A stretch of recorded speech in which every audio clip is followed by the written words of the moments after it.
It's the Blue White Breakdown. Bob Flounders, Dave Jones, Penn State's bye week.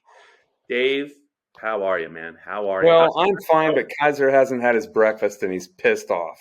Dave, it's 1:30 in the afternoon, Dave. It It's could be 1:30. disruptive.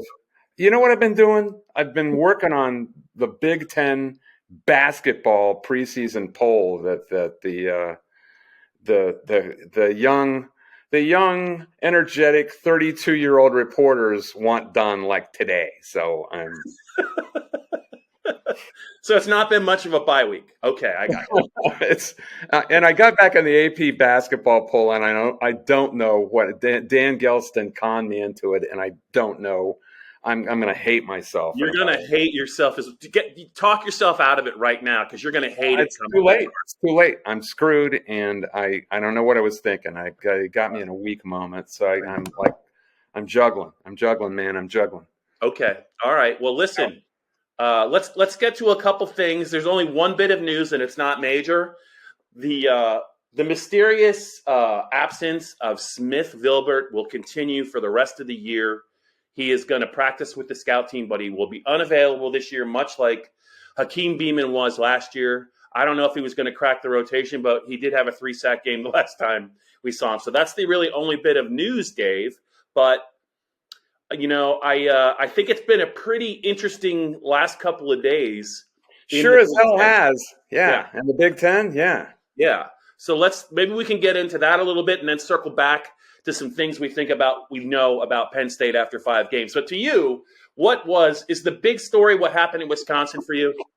We used to be able to say, I put it to you, Greg. And now he's not here anymore. The Wisconsin thing is kind of a tectonic event in this league because Wisconsin was the stable place where they didn't make changes. I mean, and you have to discount the Bo Ryan thing because that was a personal issue. Yeah, it was. And everyone kind of knows the story, but no one is at liberty to say why. But there were reasons. There were reasons that he was kind of guided out the door and had his hat put on his coat for him. This is not that. I mean, Paul Chryst was given the dreaded vote of confidence by the new athletic director, Chris McIntosh, who you may remember or may not. It was before your time. He used to be an offensive lineman. I remember that name. I do. I don't know what he played, but I definitely remember him as a football player. He was one of those guys, one of those big panel trucks they used to have on the offensive line under Barry, blocking for Ron Dane. Ron Dane, we liked Badger football when Ron Dane was here. And it was the ultimate Wisconsin team because Wisconsin has always had these droids at quarterback. They were like plug-in quarterbacks, and that was Greg Samuel, who was the ultimate faceless droid. And he comes from that era. And I don't know what your opinion is, but I don't know that Wisconsin can pull that off anymore in the age of athletes and spreading the field. I mean, back then, all you had to do was beat Michigan and Ohio State and Penn State, and you were you could out physical those teams because they didn't use their athletes like they do now. Even Ohio State under John Cooper back then, he didn't use his athletes, and there wasn't this giant gap between Ohio State's athletes and even Penn State's athletes and Michigan's athletes and Wisconsin. It was more like a gap like this. But they got embarrassed by Ohio State, and they've been embarrassed a few times now in a row. They got beat by Washington State with Jake Dickert, a former low-level Wisconsin, I think it was Wisconsin Stevens Point guy with 200 of his fans and family and friends in, who's coaching Washington State. That's an outpost. And they shouldn't be able to beat Wisconsin. They were like a 12-point dog and came in there and won. Then they go get their brains beat in Columbus. And then the big man. This shirt is ancient. I got this on the first trip to Illinois in 1994 that we took, which was a legendary trip to Illinois, the 35-31 game. The big man, Big Beals, comes swaggering in, all 4 bills of him, and they embarrass. Not only that, but they were. If you watched the game, I went back and watched Big Ten football in '60. It was a good game. It was 14-10 at halftime. Right. But Wisconsin seemed like Graham Mertz is throwing a couple of bad balls, but no. Hard to believe. But they're in the game, and then apparently, and McIntosh heard about this later because a couple of players said, he came in at halftime and said, "We got to draw a line in the sand. Draw a line in the sand." And then they just go out and get freight trained on the first drive. It's 21-10. It ends up 34-10. Yeah. And they were embarrassed by the guy who left Barry Alvarez for Arkansas. Right. It was just indigestible. And I think Chryst McIntosh made a spontaneous decision, and they might regret it. I don't know. The guys won. They might not. We'll see. But I don't know that Jim Leonard, who I loved as a player, is ready for this job. Maybe they get Lance Leipold if it doesn't work, and then he's a perfect fit for Wisconsin. But I don't know. What do you think?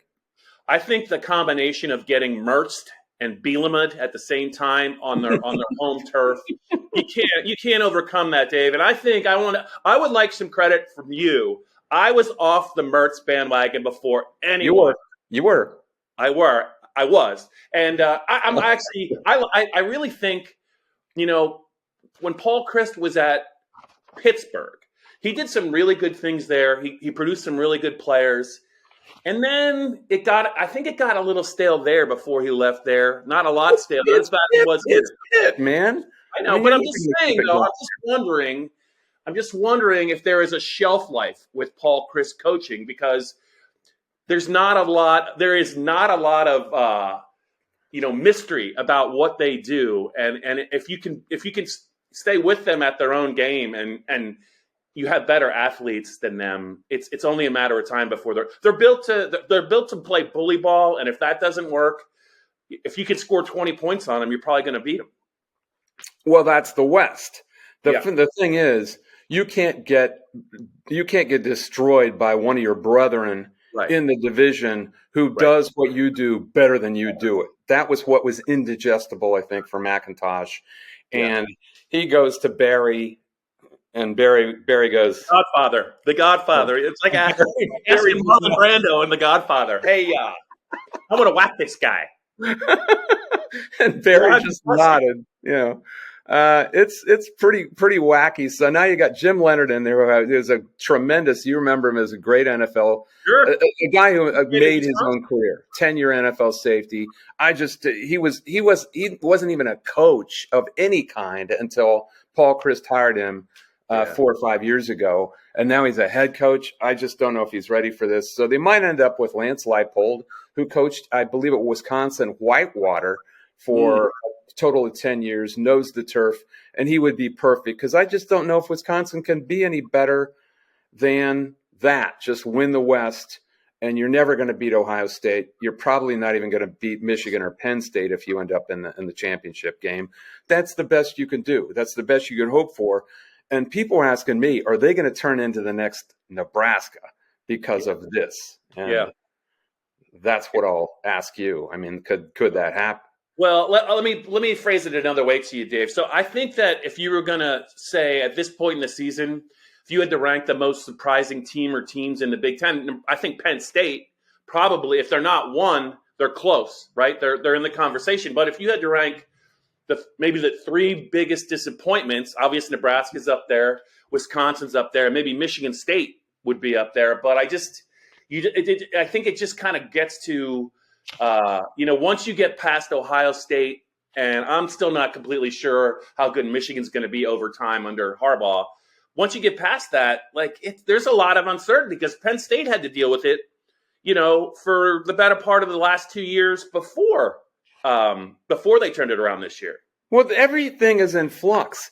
I mean, the fact is, just because Wisconsin lost that game, it doesn't mean anything. They're 0-2. They're the only 0-2 team in the West, but they're a game out of first. Right. it doesn't necessarily mean anything. The other team they lost to was out of the division. So you can't. I don't know if you can sell out on Paul Chryst when he's won 8 or 9 games every single year, no fewer. I just think it was premature, and I think they might regret it. And if they don't make the right hire, if they make a Bill Callahan hire here, they could turn into Nebraska, because that is a very fragile model there. It's a very fragile what they do. I suppose we had to transition into Michigan, because that's Penn State's next opponent. How much of the Iowa game did you watch? Because that's another team out bully balling a team that wants to do that in Iowa. Yeah, so I mean, I only caught the highlights, Dave, but I have been noticing the carries per game for Blake Corum as the season kind of unfurls. And for a little guy that he is built to sustain that kind of workload, but I don't think Jim Harbaugh cares. Well, Sharon Moore doesn't care either, who's a former offensive line coach, who's the OC. So they feel the same way. They like a feature back. They think he's Mike Hart, and Mike Hart was built about the same way. Correct. And he took that kind of workload. I don't know if those times are still around, but they've got another kid who you might have noticed their changeup back, Anthony Edwards, who's pretty damn good. So where I'm not sure, Hassan Haskins was the feature back last year, and then Corum would come in as a changeup guy. I think Corum, to your point, is built for that better than he is for this job. So we will see. But he does have help, and he's got one of the most – if you didn't watch the Iowa game, it was impressive. Because you know how Iowa tries to pressure under Parker. They try to force turnovers. They're kind of like a poor man's Manny Diaz type of defense. They don't have the speed, but they've got a lot of their front seven pressures and tries to get pressure points to get turnovers off of. All these quarterbacks. To your other point, you love to torture. You hate bad quarterbacks. It goes all the way back to Jack Cohn and another Wisconsin quarterback. Ricky Stanzi, was that a name from the past? Yeah, but they no, that was Iowa. That was Iowa. There've been a lot of Iowa quarterbacks. There's a lot of similarities between the two programs when it comes to quarterbacks. Well, it's not that they're bad quarterbacks. You just don't like bland, featureless quarterbacks. So you've always quarterbacks that stink, generally speaking.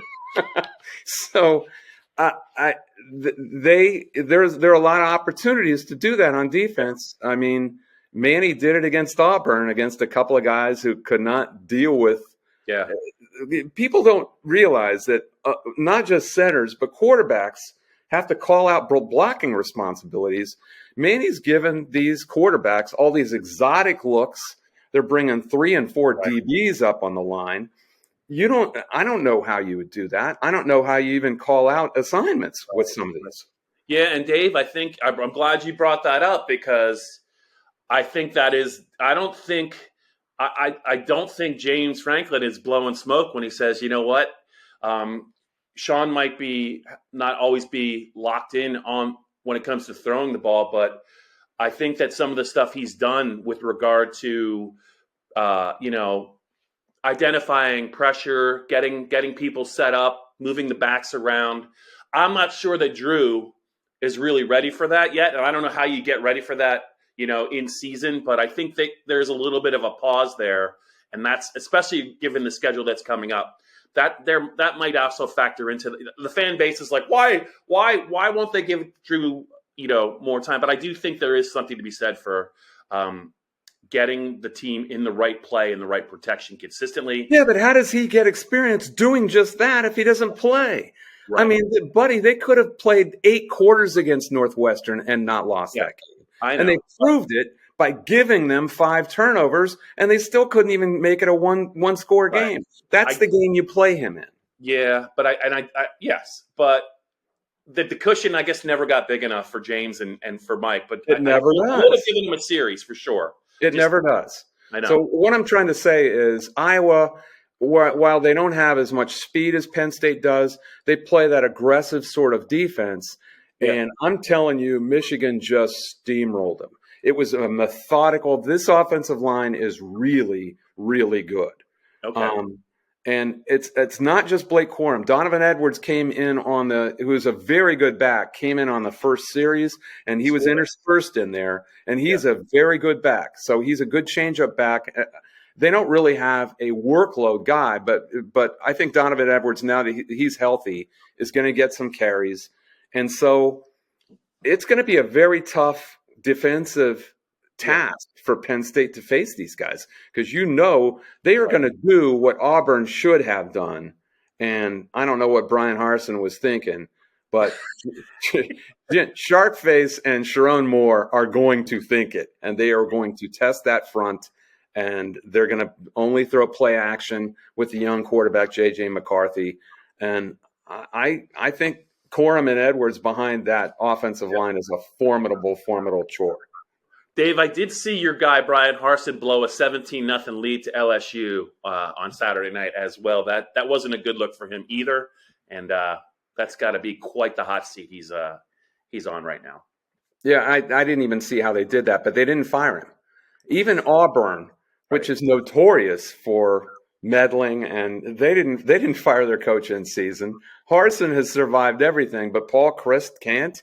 I mean, the other thing that we saw this last week is how much Penn State's next opponent after Michigan missed their defensive back, Mo Ibrahim. 100%. And you cannot play. I don't know if anybody other than Michigan can play bully ball this year, because Michigan State's not really doing it. Illinois kind of is, but they're not. They don't have a huge offensive line or the guys to do that consistently. Wisconsin's not doing it. And now Minnesota had a real problem without Mo Ibrahim in the game, and they lose at home to Purdue and score 10 points. And that RPO attack looked very inert without Ibrahim in there. They got Trey Potts coming in, and he just doesn't hit holes like Ibrahim did. And Tanner Morgan had a bad day. So that might be an easier game. If I expect Ibrahim will be back by that game, but they looked vulnerable. Yeah, they looked vulnerable. I would say he's the MVP of the season simply because he's the most valuable player to his team. Probably, and that was in evidence. I mean, compared to what they did in their previous games, and then how bad they looked against Purdue. The West is completely up for grabs, and we don't really know how good anyone in the East is except for Ohio State. So that's the picture. How about if Bielema steals it in the West? How about that? Anybody can win that division. You know, this sounds really crazy, but as the easiest schedule in the West and is now tied for first because everyone's tied for first. Is it Northwestern? No, they can't win. You know that. You've seen. Do not say Nebraska. Do not say Nebraska. Yeah. They've got an incredibly easy schedule. I mean, I can't even believe how easy. Let me look at this. I got my Phil Steele out, but it's. You don't have any photos of you shaking hands with Mickey Joseph anywhere, do you? Well, look. Listen to this. They just beat Indiana, so they're 1-1. They're at Rutgers, at Purdue, which is actually looking like a tougher game. Illinois at home, Minnesota at home, at Michigan, Wisconsin, Iowa. They're in trouble. They are 5-4 could win the division. There's 5 wins in there. Come on, Bob. It could happen. Yeah, we'll keep our eye. I really, you know what? I don't know how Penn State fans feel about this, but for the whiteout game after the Michigan game, I want to see Mo Ibrahim, and I hope Penn State fans do, because that's bad. I mean. It is, but I mean, I just think that I want Minnesota to be able to. It's a whiteout game. I want them to be able to give it their best shot, and I want to see how Penn State responds to a running back like that, because he's definitely not Tank Bigsby or Jarquez Hunter, but what he does, man, he does He does really, really well. And when he gets going, it's like, it's like John Riggins in the early 80s for the Redskins. Once the diesel gets cranked up, That's you're not right. going to That's crank right. that. And that's the thing. He does get going. He gets southbound in a hurry, and he's a freight train going downhill. And nobody wants to tackle him. I was looking at one particular play on Minnesota's first series. Yeah. And they've got a hole carved out. Minnesota's got a pretty good offensive line. Yeah. They got a substantial hole carved out over left guard. And Trey Potts just doesn't hit it. He tries to bounce the run outside, which a lot of backs, God bless him, I would not want to do that. But fewer and fewer backs are willing to be a John Riggins these days, especially in college football. They don't like hitting holes, man. I mean, Katron Allen is a really good back for Penn State because he will do that. And not every school has that. Mo Ibrahim will do it, man. And he would have had 10 yards on this carry, and Trey Potts lost 5. That is the difference in an RPO offense that depends on sucking up the safeties in run support. If you don't have a run threat there, and you need a run threat out of the quarterback too, but Tanner Morgan's willing to do that once in a while, then you don't have an RPO offense. I mean, Shiraka was dependent on that, and that's why he failed here, because they didn't have a dependable running back to get those yards or the offensive line to do it.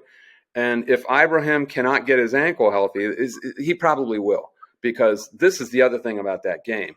While Penn State is going to Michigan, Minnesota is resting. They got a bye week, and they're going to get no, they got. I'm sorry, they got their bye week this week. They're at Illinois. So that is true. That's no walk in the park. No, that is no walk in the park. So they'll be equally debilitated. Yeah, I got that wrong. Sorry. Okay, Dave, you're old enough to remember, but in the early '80s, man, and if you wanted to watch smash mouth football, the Redskins offense, when they had it going on, they beat Miami in the Super Bowl. They got back to the Super Bowl against Matt Millen's Raiders, but they did not play well. But if you wanted to watch a team just physically impose their will with some very simple plays, I don't know that it got much better than watching Riggo just tee off behind that offensive line and just wear your fanny out. And they would run. Didn't they run that counter trade just like Penn State used to? They would run that play.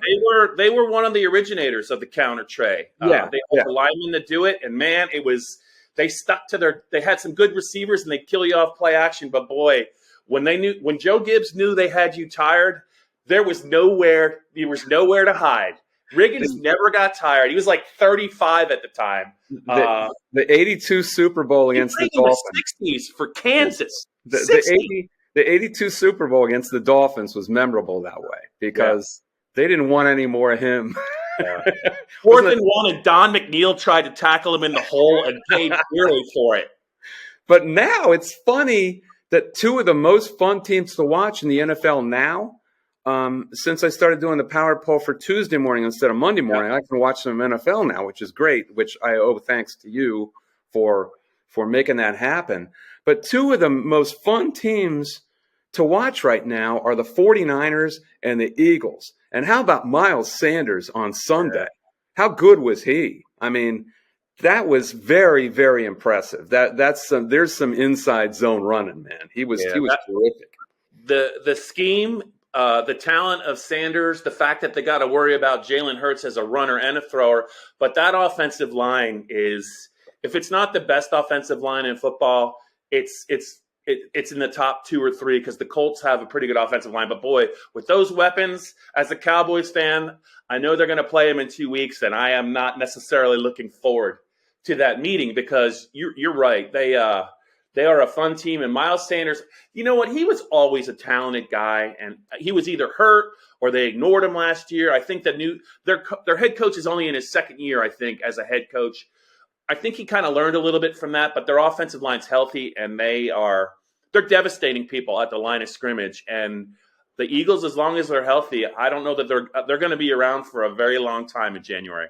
Yeah, and they've got Devontae Smith, which, I mean, you've seen the catches he's been making. They got Brown from the Titans too. Brown, but those two guys, all of a sudden, they have threats all over the field. They did get the Hawaiian kid hurt on the offensive line. I haven't heard what became. Oh, the left tackle? Yeah, he's good. He's good. And he got his leg rolled up on, so I don't know what became of him. But yeah, Miles Sanders, you could see how happy he was with that game just for himself. I mean, what did he end up with? 140 yards? But they were twice, and they threw him a couple passes. So yeah, it was, and they were, you know what? They go down 14-0 against old Doug Peterson. Never blinked an eye. Never blinked in that weather. And Peterson's got something built here. What the other thing I enjoyed about that game is it showed what a schmuck Urban Meyer is, didn't it? Because he's got that house in order. They played a really good game, lost 29-21, and it was that close against arguably the best team in the NFL right now. So that's cool too that Doug Peterson's doing that. Yeah, I like him because he wears a visor like myself. So I like. Where is your visor? It's too cold. It's too cold. I'm waiting for the weather to warm later in the week on the bye week. But hey, Dave, why don't we just do this? Looking at Penn State the rest of the way, assuming Mo plays for Minnesota, I think he will. Yeah, I tabbed them, and anything can happen, right? Anything can happen. I had him 7-5 at the start of the year, as did I. If you had to kind of revisit your pick, what do you think is a more likely, assuming no catastrophes, what's a more likely regular season finish you think for Penn State? 10-2, or 9-3. I mean, they once they get done with this brutal stretch, Tom Allen looks like he's done. I mean, that team looks done to me. And in recent years, you kind of had to strap it on for Indiana. They were going to be a tough team. Not physically gifted necessarily, but you were going to have to fight them. Mm-hmm. And right now they look like they're out of bullets. They just don't look like that's one of the remaining road trips after Michigan, and the other one's Rutgers, which has no quarterback. I mean, that's just a pathetic case right now. So I think if you're going up against the other question mark game is Maryland. The two question mark games are Maryland at home, Minnesota at home. Mm-hmm. Can they rebound from what's probably a loss at Michigan? Not definitely, but if you had to pick it, that's a loss. Are you going to pick a loss, or what have you thought about it? Yeah, I do think that not that it's that intimidating of an environment for a crowd that big. Never is. But, you know what? The Auburn game, I don't think that comes into play. I look at the Purdue game and how that hung in the balance, and I just think that I think that Michigan is all the way around a little bit of a better team. So I think it'll be a great game, a great 4-quarter game. But I do think that Michigan has the edge. If you're going to pick it, you pretty much got to pick a loss. Even optimistic Penn State fans. So then they've been through a meat grinder of a game, which that will be. Their defense is going to earn their pay. And they are getting paid now, so it's okay. And then they got to go up against Minnesota, which we will see if they're going to have that Illinois game. So it's going to be a couple of beat up teams who've been through physical games. You'd have to pick a win there against Minnesota, seeing what we saw for them against Purdue. So it really all comes down to, Ohio State. You can't pick them. You can't pick anybody against Ohio State because their weaponry just precludes it. Now they got Julian Fleming catching touchdown passes. They got Harrison's kid. They got another kid named Emeka Buka, who is all of a sudden they don't even play Jackson Smith and Jigba because he's been hurt. He's got a hammy. They've got this squadron of guys going downfield. They're impossible to – it will be very interesting, though, because you're going to have a matchup of coordinators who used to be on the same staff, and Jim Knowles and Mike Yursich, who worked together as coordinators at Oklahoma State. So that will be damned interesting, especially Penn State's secondary against Ohio State's wideouts and receivers. So you can't pick them against that team. But the rest of the schedule, at Indiana, Maryland, at Rutgers, Michigan State, you got to pick them in all 4 games, and I'm not a believer in Maryland yet. I just am not. They played very well at Michigan, but you stack their athletes up against Penn State's. Can Penn State's secondary handle their best feature, which is their passing game? Yeah, I think it can. Yeah. And then what do they have? They've got a couple of good running backs. It's all about how well Penn State's offense performs against Maryland's defense, which, is just not that great. So 9-3, 10-2. I did not expect them to win either one of those games. Auburn at Purdue, and they did. Dave, I'm going to put you on the spot here as only I can as we wind down the bye-week blue-white breakdown podcast. I'm going to ask you to make 2 predictions, and I'm going to hold you to them. The first one is the total number of passes, Dave, in the Illinois-Minnesota game. What would you set that number at? Hey, Tommy DeVito is playing pretty well. I need a number, Dave. I need a number. I'm thinking pretty low. 40. Yeah, I'll take under. Tommy DeVito is contributing. The kid from Syracuse. Sure. He is playing pretty damn well. I would put him in the top third of Big Ten quarterbacks right now. I would. I'd put him on a plane. Sure. Yep. I'd put him on a plane with Sean Clifford right now. Right. And that isn't bad. And we've seen Tanner Morgan. We've seen Tanner Morgan have some very good games. He just needs a game against Penn State. He just needs a complete template to draw from, and that includes Mo Ibrahim. So Mo Ibrahim's health of his ankle is paramount to Minnesota. What's the other one? This is the big one, and I'm definitely holding you to this one. Who wins a street fight between Ryan Day and Greg Schiano? I thought you were going to say Mike Loxley and Brett Bielema. Nope. Ryan Day and Greg Schiano. Who you got and why? It's Schiano. Come on. He was the one who crossed the field. Schiano crossed the field. Wasn't that great? They were making tough guy faces at each other. Did you watch it? No, you could always tell. Ryan Day knew he was going to be held back, and Greg Schiano was right there hoping he would not be held back. That's how you could tell right away what was going to happen. Give me a reason. Give me a reason to make your lawyer rich. No, let him go. Let him go, Coach. Let him go. Let him go. That was my read on that. Well, Schiano crossed the field. That's those things are always funny because they really have nothing to do with protecting your players or any of that crap.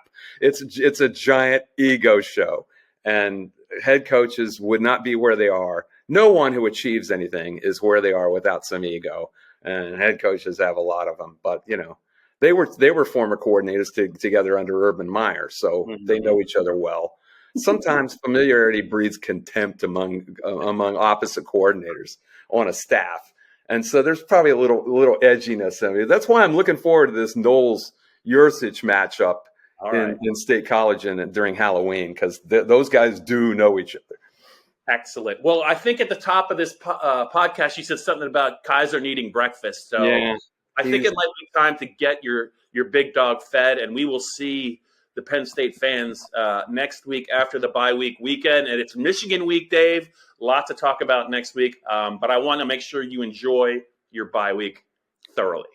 Kaiser, you want some breakfast? You want some breakfast? Uh-oh, he heard something. What's out there? All right. He's going to get some breakfast. See you later.